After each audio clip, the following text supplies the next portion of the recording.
श्री भगवान परशुराम जन्मोत्सव निमित्त श्री भगवान परशुराम चौकात श्री भगवान परशुराम प्रतिमा पूजन व महाआरती संपन्न।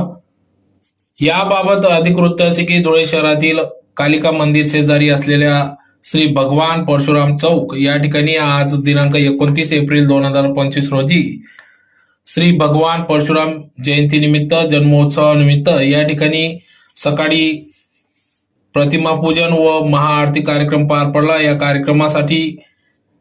कार्यक्रमाप्रसंगी या ठिकाणी अनिल दीक्षित, प्रसाद जोशी यांच्यासह आदी सर्वच समाज बांधव पदाधिकारी यांच्या उपस्थितीत या ठिकाणी प्रतिमा पूजन व महाआरती कार्यक्रम पार पडला। तर यावेळेस येथील सर्व समाज बांधवांसाठी प्रसाद जोशी यांच्या वतीने प्रसाद वितरण करण्यात आले। तर मोठ्या संख्येने समाज बांधव या ठिकाणी उपस्थित होता। तर यावेळी श्री भगवान परशुराम जयंती निमित्त जन्मोत्सव निमित्त या ठिकाणी समाज बांधवांना श्री भगवान परशुराम प्रतिमा देखील या ठिकाणी भेट म्हणून देण्यात आली। तर यावेळी श्री भगवान परशुराम जयंती निमित्त या ठिकाणी जयघोष करण्यात आला।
सर्वांगी सुंदर